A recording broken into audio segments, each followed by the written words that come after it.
안녕하세요. 딥다이브입니다. 혹시 신앙생활을 이렇게 오래 했는데 나는 왜 이렇게 안 변할까? 뭐 이런 생각 때문에 좀 좌절감 느껴보신 적 있으신가요? 네, 아마 많으실 것 같아요. 저도 그럴 때가 있고요. 그래서 오늘 저희가 살펴볼 자료가 어쩌면 큰 위로, 또 새로운 관점을 줄 수도 있을 것 같습니다. 2025년 6월 22일 설교를 위해 준비된 자료인데요.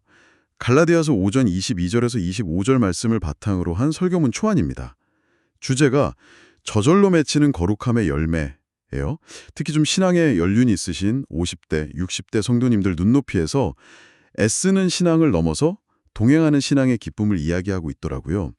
그래서 이 설교문이 어떻게 보면 우리가 의뢰 성장하려면 노력해야지 이렇게 생각하는 그 통념을 좀 뒤집는 것 같아요. 그 과정을 한번 집중적으로 파헤쳐 보겠습니다. 이 설교문 서론부터 확 와닿는데요. 그쵸. 변하지 않는 내 모습 때문에 힘들어하는 성도들의 마음을 딱 짚어줘요. 사랑하고 싶은데 그게 잘 안 되고, 인내해야지 하는데 욱하고, 이게 참 솔직한 우리 모습일 수 있다. 뭐 이런 이야기죠. 네, 맞아요. 그러면서 이제 갈라디아 교회 이야기를 하잖아요. 그들도 율법을 막 열심히 지켜서 거룩해지려고 애썼는데 결과는 오히려 막 서로 시기하고 분쟁하고 그랬다는 거죠.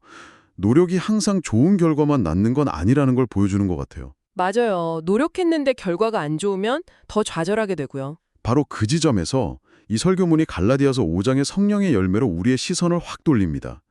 여기서 아주 중요한, 어떻게 보면 좀 놀라운 통찰이 나오는데요. 우리가 보통 성령의 9가지 열매라고 하잖아요.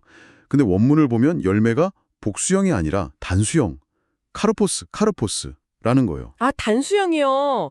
그게 무슨 의미죠? 9가지인데 왜 단수일까요? 딱, 화평, 이런 9가지 덕목들이 우리가 막 골라서 취하는 개별적인 열매들이 아니라는 거죠. 그럼 뭐죠? 뭐랄까, 사과 하나를 생각해 보세요. 사과에 모양도 있고, 색깔도 있고, 맛도 있고, 향도 있잖아요. 근데 이걸 다 분리할 수 없죠. 그냥 사과라는 하나잖아요. 네네, 그렇죠. 성령의 열매도 그렇다는 거예요. 이 9가지는 성령이라는 그 하나의 뿌리, 한 분에게서 나오는 분리될 수 없는 하나의 아름다운 성품의 결정체다. 이런 의미인 거죠. 와, 저는 한 번도 그렇게 생각해 본 적 없는데 되게 신선한데요? 그럼 우리가 나는 인내가 부족해 하면서 인내만 막 키우려고 하는 게 그게 좀 잘못된 접근일 수도 있겠네요? 정확히 보셨어요. 그게 바로 이 설교문이 말하려는 핵심 중 하나예요. 우리의 목표가 특정 덕목, 예를 들어 오래 참음, 이것만 떼어서 억지로 막 만들어내는 게 아니라는 거죠. 그럼 뭘 해야 하는 거죠? 열매 그 자체가 아니라 열매를 맺게 하시는 분, 바로 성령님. 그분과의 관계에 집중해야 한다는 거예요. 관계. 네. 설교문에서 그 농부 비유 들잖아요. 농부가 나무한테 열매 맺어 소리치지 않잖아요. 그렇죠. 땅을 갈고 거름 주고 물 주고. 맞아요. 우리가 할 일도 그거라는 거예요. 성령님께 우리 자신을, 우리 삶의 자리를 내어드리고 그분 안에 머물고 또 말씀과 기도로 그분과의 관계를 계속 가꾸어 나가는 것. 그러면 열매는 성령님께서 저절로 맺게 하신다는 거예요. 이게 진짜 놀라운 약속이죠. 와, 저절로라니. 뭔가 힘이 쭉 빠지면서도 동시에 엄청난 자유함이 느껴지는 말인데요. 노력 중심에서 관계 중심으로의 전환이네요, 정말. 근데 저절로라고 하니까 그럼 나는 아무것도 안 해도 되나? 싶기도 하고. 그 성령님과 동행한다는 게 구체적으로 뭘 어떻게 하라는 건지 좀 궁금해지는데요. 네, 좋은 질문이에요. 당연히 그냥 가만히 있으라는 뜻은 아니겠죠. 이 설교문은 24절과 25절 말씀을 통해서 두 가지 구체적인 실천 방법을 제시해요. 첫 번째는 24절인데요. 우리 안에 있는 그 옛사람, 그러니까 정욕과 탐심, 이런 것들이 이미 예수님과 함께 십자가에 못 박혔다는 사실을 믿고 선포하는 거예요. 못 박혔다. 과거형이네요. 네, 그게 중요해요. 과거 완료 시제예요. 이미 끝난 일이라는 거죠.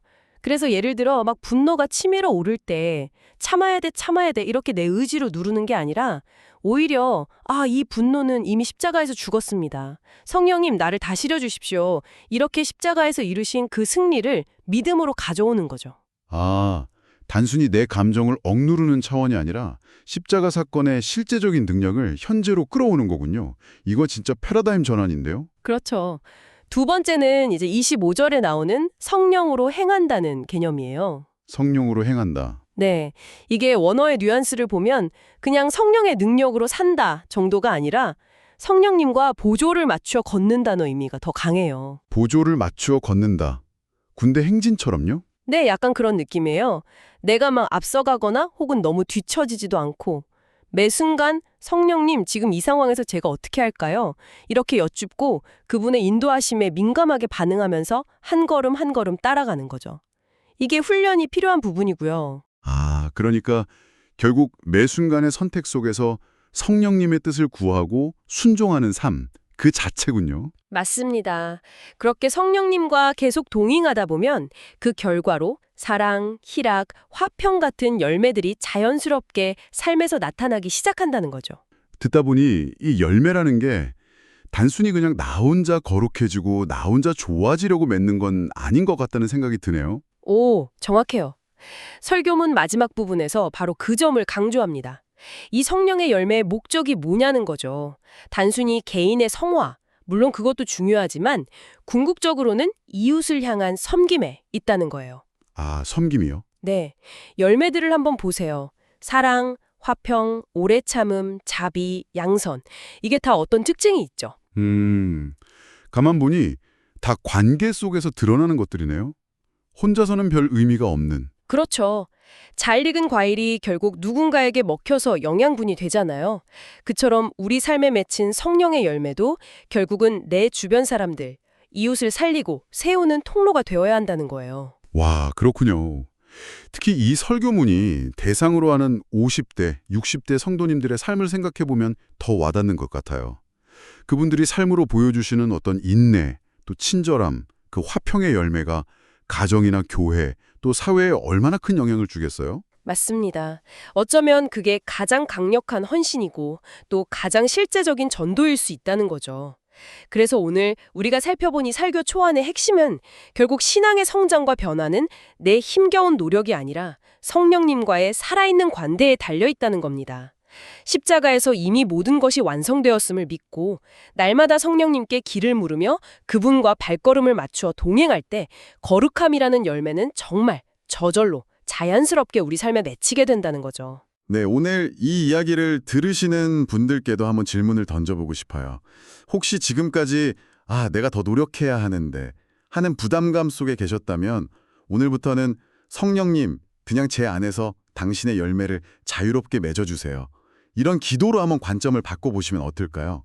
신앙의 여정을 고통스러운 등반이 아니라 성령님과 함께 손잡고 걷는 어떤 즐거운 동행으로 바라볼 때 당신의 삶에는 또 어떤 새로운 풍경이 펼쳐질 수 있을지 한번 기대해 보셔도 좋을 것 같습니다.